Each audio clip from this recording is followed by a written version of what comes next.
Good evening, everyone. Welcome to our second Ciocca fireside chat. Tonight, we have Kristin Kraeger, who's the CEO of the North American Professional Services practice at Aon. Aon is a very large multi-practice insurance business, global insurance business.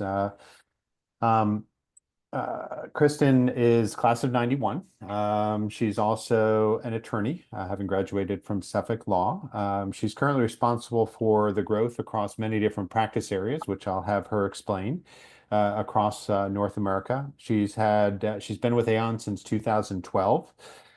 She's had several leadership roles in the financial services group, including National D&O, Directors and Officers Practice Leader, which is something as a board member that I'm very familiar with. Always good to have that. Head of Strategy and Sales for FSG, and most recently served as Chief Brokering Officer for the Financial Lines Group. So we welcome Kristin. Welcome to our fireside chat. Thank you, Terry. It's great to be here. Okay, Really appreciate it. excited to have you. So as we talked about when we did the briefing, this is all about helping primarily students at Holy Cross that are thinking about how do I get a job in this crazy new economy that we're living in, and how do I think about work, and how do I think about how my undergraduate degree translates into the world of work, and what are some of the sort of roadmaps, and what are some of the on-ramps, what are some of the contexts and connections and ways that people can begin to think about how they onboard into that first experience and ultimately into a career in the business world. I think as we get started, it would be great for you to add any color to your background that you want to add to, and then talk a little bit about what are some of the big issues happening in the insurance world, because I know that's not as sexy an industry as perhaps the tech world or AI or other kinds of businesses. So I think it would be great for you to talk about insurance and the value that insurance brings to businesses and what the opportunities are for students at Holy Cross to think about the world of insurance. Great. Thanks, Terry. Yeah, happy to. I'll add a little bit more context to my role and just a bit about the kind of insurance ecosystem. You're kind of referencing that, maybe dispel a few kind of myths too. I think in some ways there's sort of an adage around like insurance being kind of the profession of a last resort or something to that effect. And I'm hoping to kind of challenge the students on the call today to think about the ecosystem around insurance a little bit differently, because it is a very sort of complex, and in many ways it's kind of the engine that drives a big part of our economy. And so Aon is really, the way you could think about a business like Aon and some of our peers is that we are really consultants, risk advisors. And that's a pretty broad term. And that's exactly the context of our company is has a lot of different facets to it that span all aspects of advisory around risk. Whether it's from a property and casualty standpoint, whether it's from an alternative risk capital, whether it's captives, or you reference sort of the vertical that I've spent most of my career in, which is the directors and officers. And I think I'll focus on that because it's interesting when we talk about on-ramping, the area around directors and officers exposure and risk is one where I think there's a lot of opportunity for liberal arts majors who are interested in business and actually could have some contact with the C-suite of large companies probably a lot quicker than you would in various other industries, even like a private equity or investment banking. So I started my career in, as you said, as an attorney. I was on the corporate litigation side of things.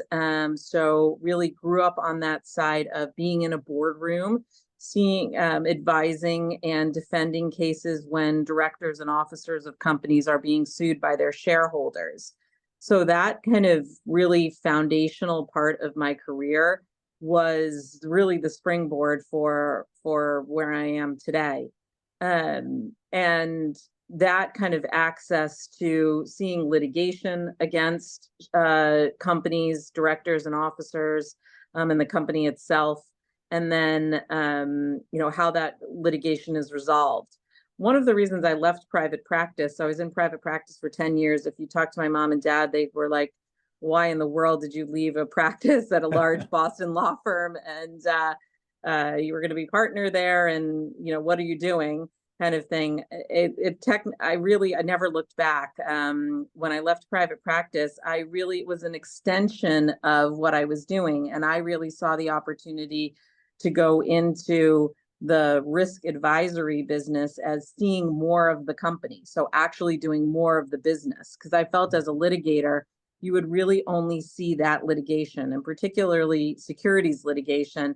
It's almost on a once in a kind of company event, or once in a career kind of event for a company.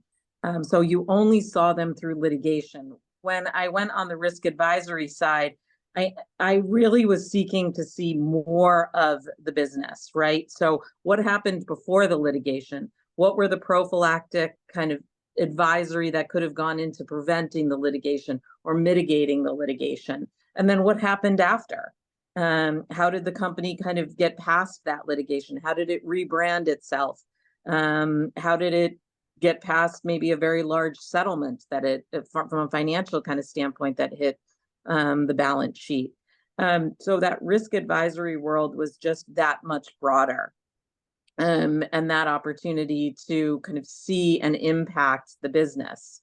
So jumped from the law firm into a risk advisory role at a more regional firm that was doing this for life science companies and technology companies in Boston.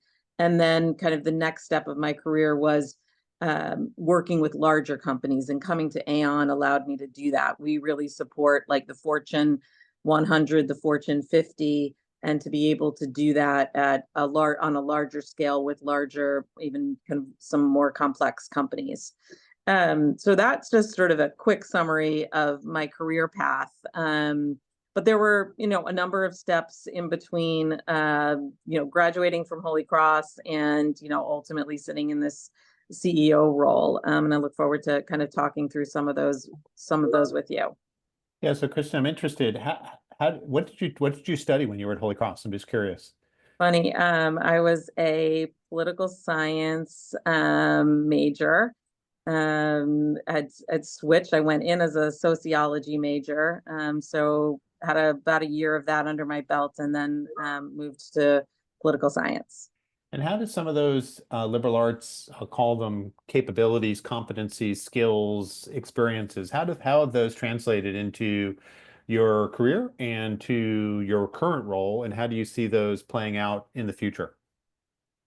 Yeah, I mean, I think this will probably end up being a common theme, I think, in this series as you talk to other business leaders. But I would say, beyond the core competencies around solid writing and good presentation skills, I think some of those other, just the curiosity that you have in a liberal arts education, the skill set around kind of leadership opportunities and speaking opportunities. I think particularly at Holy Cross, you get those kinds of opportunities to present and have those types of speaking opportunities, various kinds of like leadership opportunities that I talked about as well. I think those are some of the key skill sets. And then I think others are about those sort of softer skills that you're going to translate from the classroom to actually kind of the business world, right? And the acumen around people management, negotiation skills. I think those are some of like kind of the softer skills that you develop kind of on the job, but that you lean into the fundamentals of a liberal arts education. So I'm curious how you've exploited your gene around curiosity. Right? How has that served you well as a critical skill? Because you're not you sort of that you haven't followed a traditional career path, right? You've been an attorney, you went to law school, right? You've been an attorney, you moved into a small firm, you've now gone to a big firm, you've now in the, sort of the leading the advisory practice at Aon. How have you used curiosity and how has that skill sort of manifested itself in your world and in your career?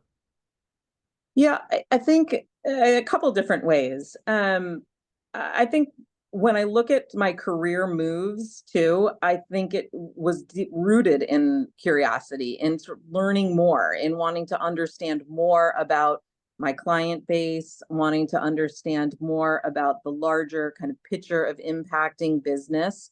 So taking that curiosity alongside, I think a challenging yourself to go outside of the traditional lanes. And kind of when I referenced sort of my mom and dad, that was sort of like the traditional lane was for me to stay at a law firm and become a partner at the law firm. And the path to, I can't say when I made that move that I thought I would be the CEO and running a business within a large multi-billion-dollar business, right? But I knew that I was more curious beyond just the litigation of my clients, right? I wanted to know more about kind of how the businesses decisions that they were making that either led to the litigation or they could have avoided as part of that litigation. And I think you need to bring curiosity also I say this really to my team and to young leaders at our company also, is that you have to come in with that kind of confidence and curiosity. And I'm sure, I would say to the students listening here, you probably sit in a classroom, right? And a teacher asks, one of the professors asks a question, or you're in a discussion session, and someone else next to you answers the question, and you say to yourself, I knew that answer. I knew that answer 10 minutes ago, or I had that idea 10 minutes ago. And you didn't step up and you didn't express it, and kind of someone else did. So I think it's that combination. So you're curious enough and your mind is thinking about what those ideas are. We've got to pair it with the confidence to say, I'm going to put myself out there and put my idea out there, or put my thought around whatever the question or inquiry was. So I think a part of kind of challenging yourself and also being successful is the combination of curiosity and some confidence. It's just a kind of an observation that I've had over time. And when you graduated from Holy Cross back in 1991, did you go directly to law school or did you work for a bit before you decided to go to law school? And So I what was that didn't, experience? yeah, I didn't go right to law school. Actually just worked at a law firm. And it was a Holy Cross grad that helped me get that first job. I'll never forget. It was an important first step in my career. And worked at a law firm and just tried to absorb as much information as I could around um, the legal profession, what that career would look like. Um, I ended up working at a firm too that had various practice groups too, so that was also insightful as well, right? They had a real estate group, we had a trust and estate group, we had a litigation group. I spent most of the time in the litigation side of things. So those were really fundamental years. So for a couple of years, I spent that time in the firm and then applied to law school. Fantastic. Fantastic. As you think about the business, the risk advisory business, where do you see it going over the next 3 to 5 years? And what are some of the, I'll call it bigger trends, bigger issues that are affecting the business and the clients that you serve? Yeah. I, Two things come quickly to mind. First is just data. Mm. and everything around kind of like data analytics. We talk a lot about how do we empower our clients with data. As a large global risk advisor, I'll just take my practice in particular. We look at law firms, the AmLaw 100, so the top 100 law firms. My practice is doing 65 of those 100. So you can Wow. imagine the type of data that you're able to obtain in working with that kind of volume of clients. You're able to predict trends and that kind of like transparency. So I think that that's not sort of a new concept data, but there's really like harnessing that and translating that into more predictive modeling, more predictive trend analysis for our clients.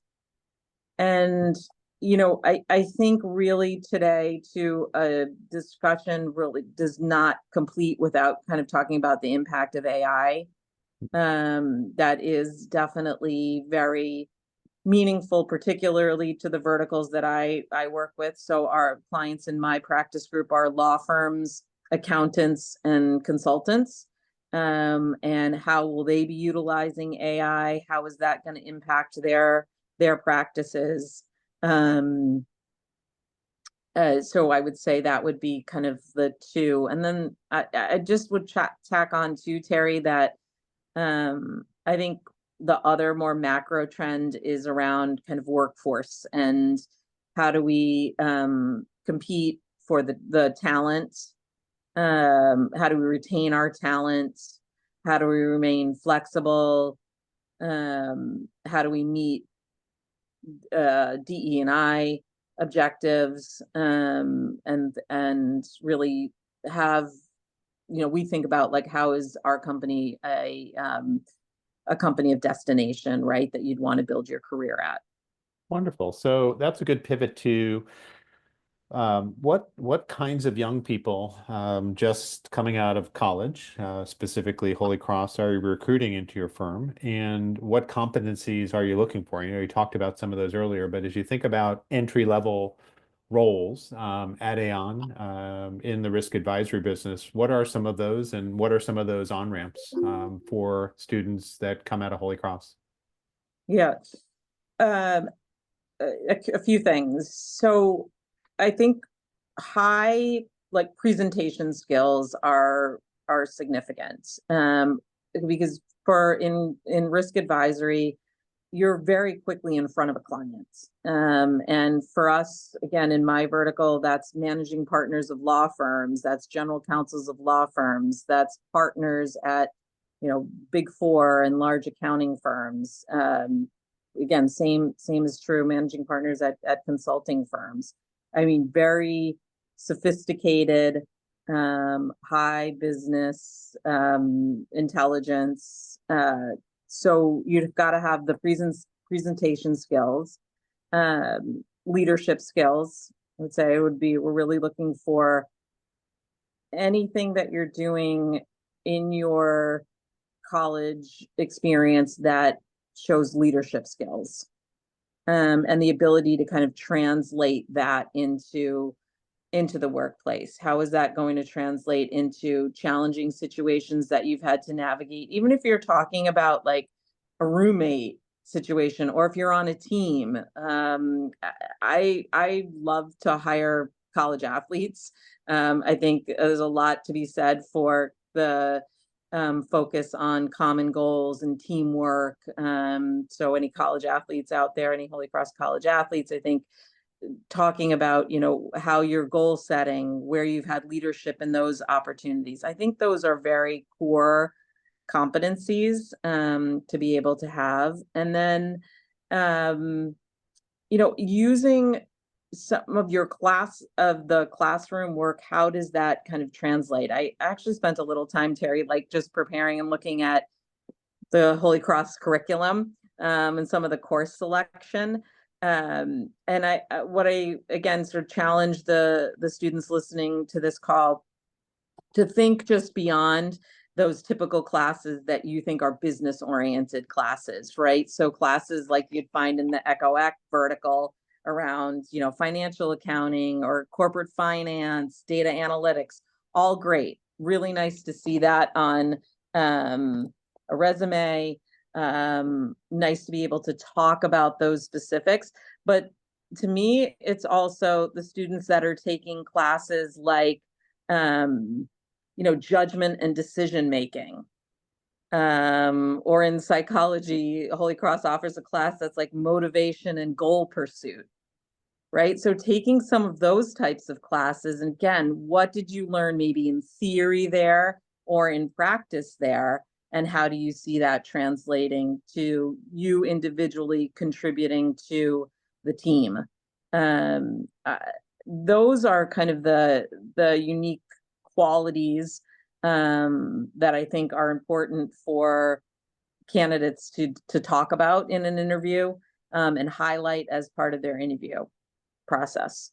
So is there, curious if there's a training program, or what are the different, if you will, doors that can be opened for a Holy Cross student that's interested in the risk advisory business? What are those doors? Are they, you mentioned data and data analytics, you mentioned, presentation skills and being in front of clients. What are some of those?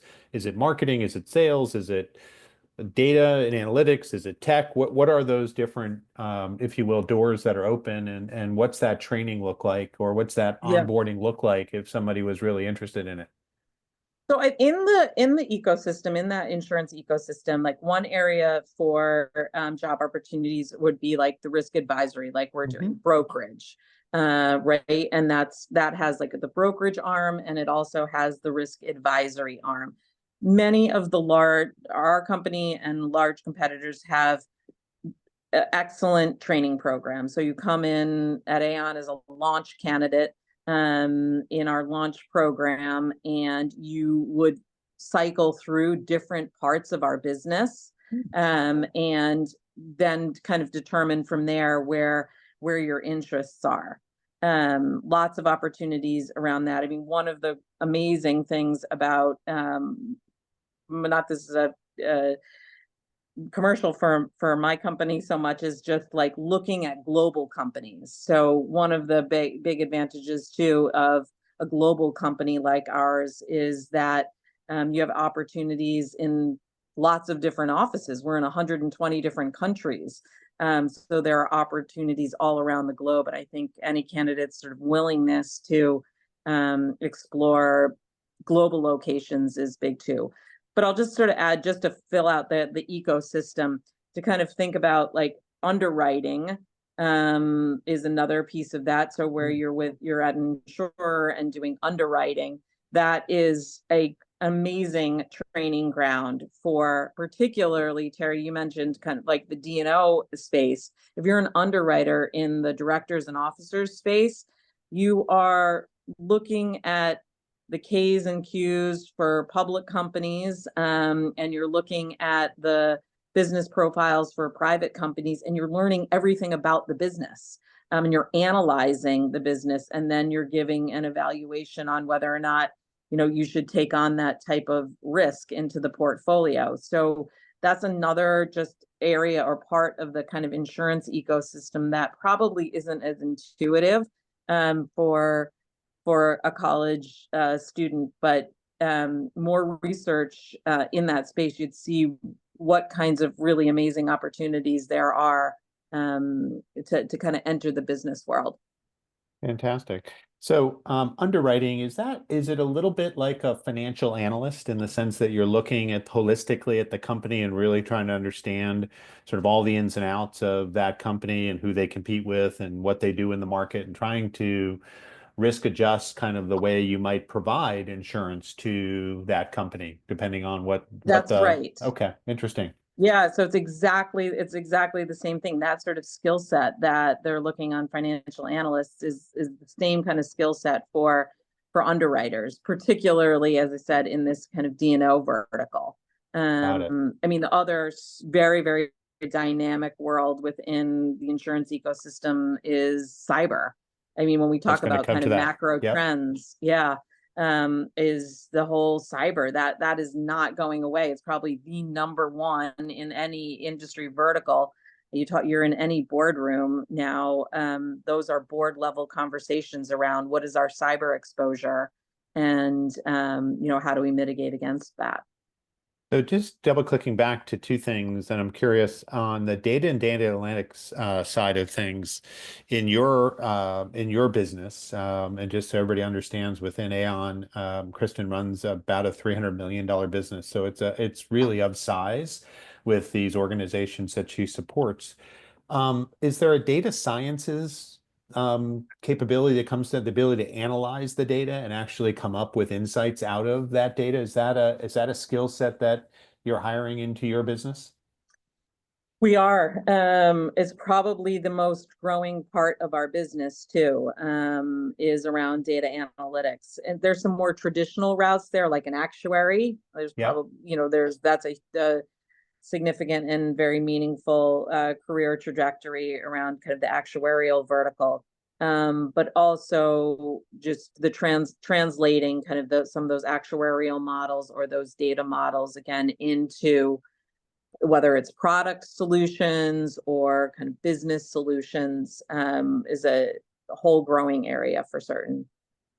And as I think about AI, I know you mentioned that you're looking at AI inside the business. Are you also advising clients about the use of AI and sort of what they need to be broadly thinking about in the firms that you work with, in the Yes, we industries you do. work with? Yes, exactly. We do. Another sort of vertical of kind of our risk specialty is the experts in the AI space. So if you just think about it for a law firm, right? They're trying to would certain skill sets be potentially replaced by AI.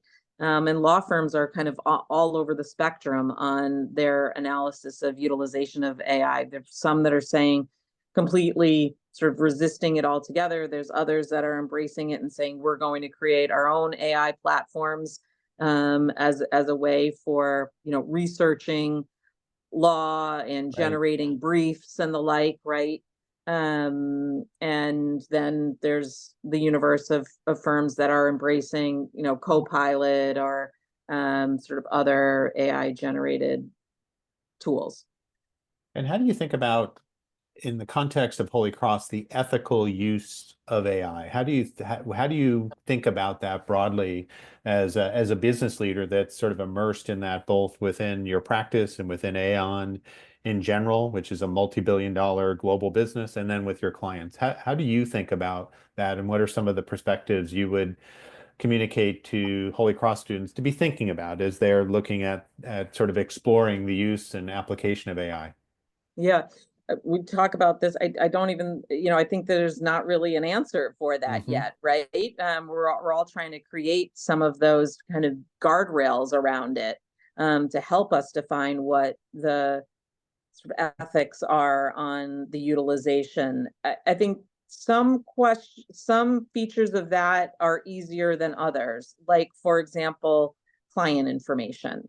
Hmm. Nearly all of our clients, again, law firms, consultants, and accountants, come down on the side. Really, everyone comes down the side, not utilizing client information. There's, for law firms, there's privilege issues around that and other various kind of confidentiality issues. But there are other parts of that are, I think, not as clear cut as it relates to ethics, right? Are you saying that that's your work product, or is 90 percent of it generated off of not kind of original thought and drafting? So I think that that's still an evolving landscape, and we're a generation that's going to, and the next generation is one that's going to define a lot of those guardrails. Yep. So it's an area for a lot of sort of growth and exploration for sure. Fabulous. Now, you switching gears a little bit, you went to law school after working for a few years. Would you consider business school to be a valuable investment? And how would you think about that? Is it something a Holy Cross student should go into immediately, or is it something that you would recommend they go work at a company like Aon for a few years and then consider? How do you think about business school and MBAs and things of that nature in your business?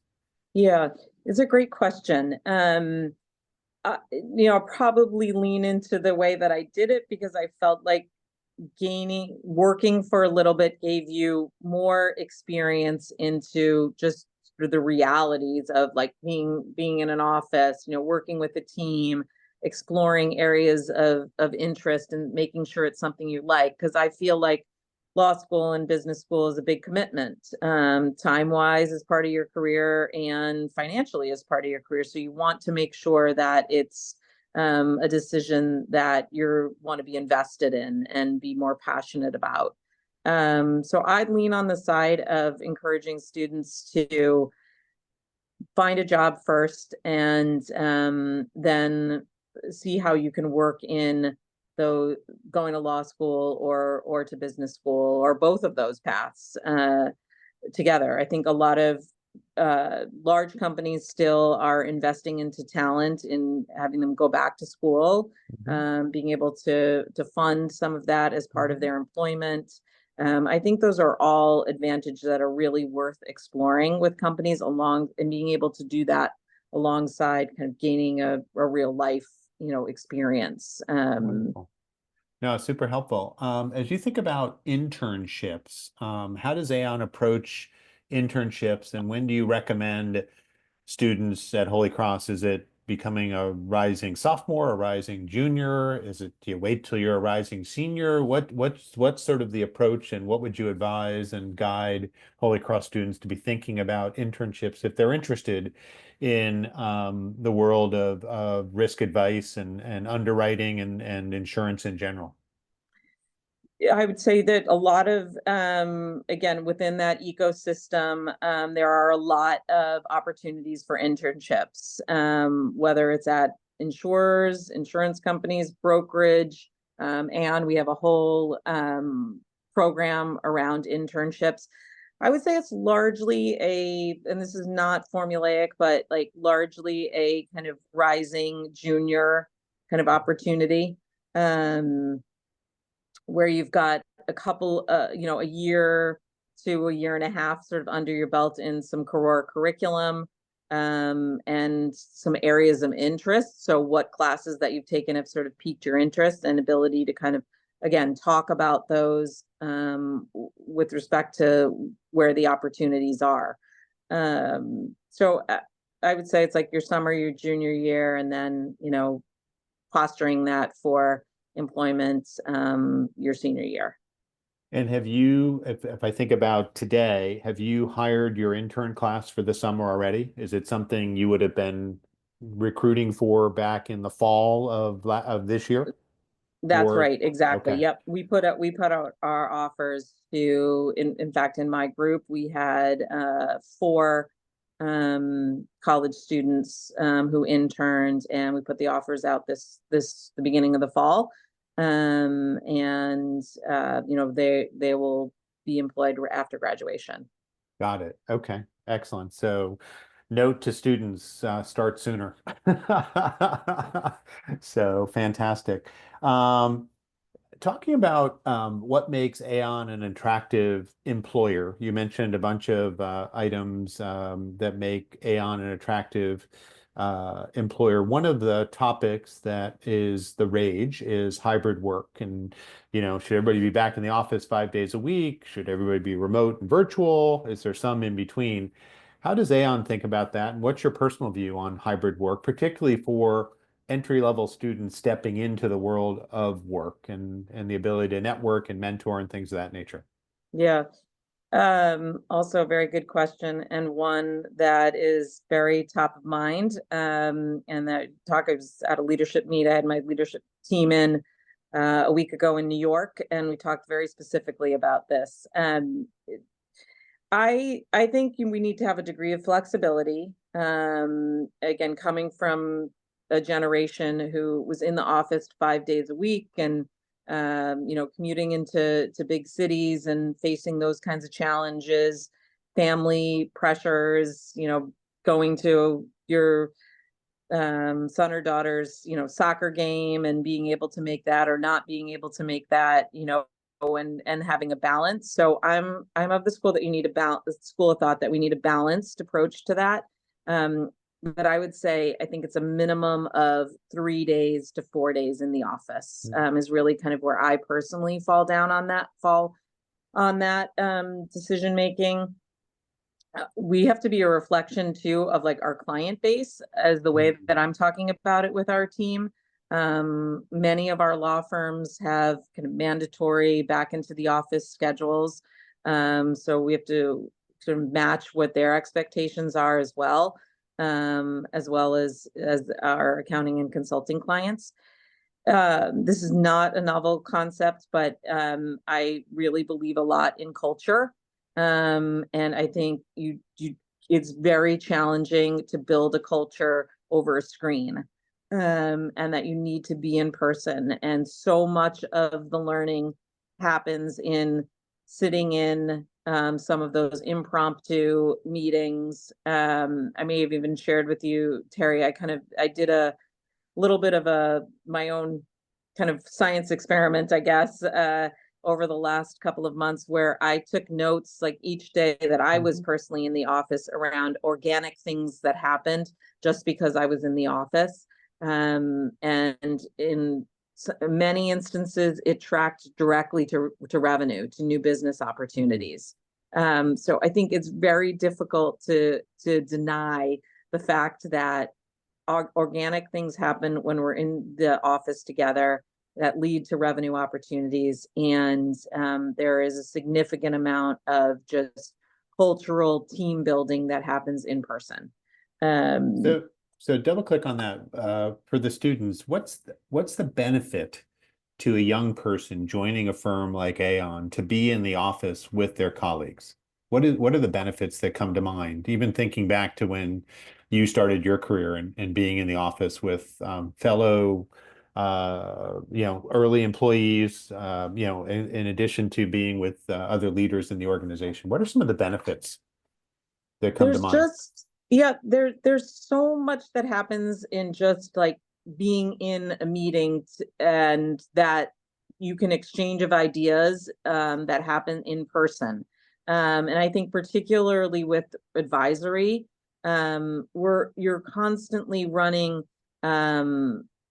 scenarios where you're think tanking outside of just a traditional kind of fact pattern that would have like a turn of responses in a video, right? When you're set up, sometimes like it doesn't just happen 45 minutes. Maybe that meeting runs 15 minutes over, but when you're scheduled on a Zoom, that doesn't always happen so naturally, right? And there's just much more of a kind of free flow of ideas, and a lot of learning that comes from that.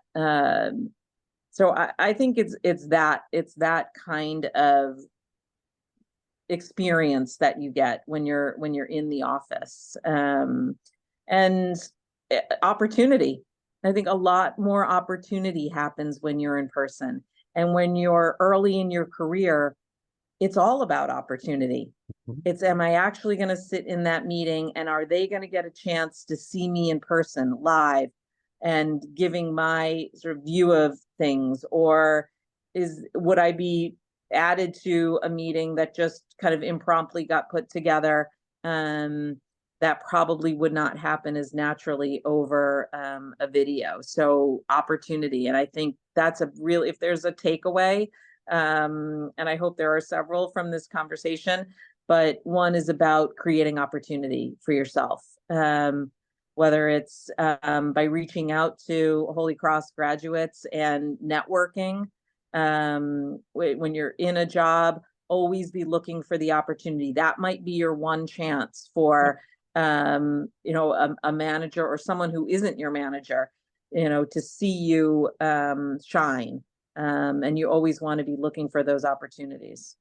No, I would agree. And listening to you, a couple other things come to mind to share with the students. One is building relationships, right? I mean, if you're in person, you're building relationships. You're meeting people, you're interacting with people, you're going out for drinks after work, you're having lunch, you're having coffee, just interacting with people and building your network and building those relationships both with your peers as well as with leadership, right? You have an opportunity to be in front of them and with them.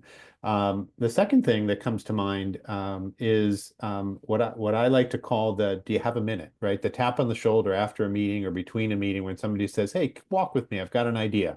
Hey, walk with me. I've got a thought. Hey, I'd love to give you some feedback on that. So instead of it being sign on to Zoom, sign off, it's while you're walking to the next thing, which might just be back to your office or to get a cup of coffee or go to the bathroom or whatever, right? You're just having that conversation, that mentoring, and that interaction that is incredibly valuable as feedback as you're growing, particularly earlier in your career. Yeah, could not agree more. Again, like back to the opportunity, that opportunity to be Yep. able to say, how did I do in that meeting? Or, how about this comment that I made? And get that type of real-time kind of feedback. Completely agree. So two final questions, and then we'll wrap up. One is, what has been the biggest challenge that you've faced in your career? Why was it a challenge? What did you do to overcome it? Ooh, what was the biggest challenge? I think that it probably was sort of leaving my legal, true, like kind of legal background. Like I, invested a lot of time, 10 years in private practice, 3 years of law school, and to sort of leave that behind, but to take on kind of a new challenge, and to also say to myself, like, I'm going to be able to lean in on all of that skill set that I established through my legal career. I really do feel like every day I'm making decisions that have, a piece of kind of my legal training as a part of that. And I think being able to kind of bring that legal aspect to decision making is unique. When I look at kind of the tree of individuals who I roll up into our global CEO. Um, the team is I'm the only lawyer in that team, so it's actually a really kind of, I think, special quality to be able to have. Are you the So quasi maybe, general counsel as yeah, well? yeah. I mean, what may have maybe sort of been a challenge sort of ends up kind of being a benefit too. So, Fantastic, but it wasn't fantastic. easy to do. It wasn't No. easy to do. Really interesting. So last question, and then I'll let you riff on any final thoughts. But what has been the most rewarding part of your career and why? Yeah. Um, keep the working with a team and providing career advancement and opportunities for others. I mean, that's the most rewarding part of it, when you see someone on your team who is just succeeds and is shines. I think that's the most rewarding to me. So I think that's really it. Wonderful. Anything you want to say as a final set of advice to the students before we wrap? Yeah, I would say a couple of things. I'm a big advocate on preparation. I think you can never be over prepared for any opportunity, right? We talked about opportunity in this conversation. I think opportunity is, you're successful when an opportunity is presented to you if you've prepared. So always be prepared for whatever phone call it is or meeting, or you're going to talk to a Holy Cross graduate. Do your research on them. Prepare for the types of questions that you're going to ask.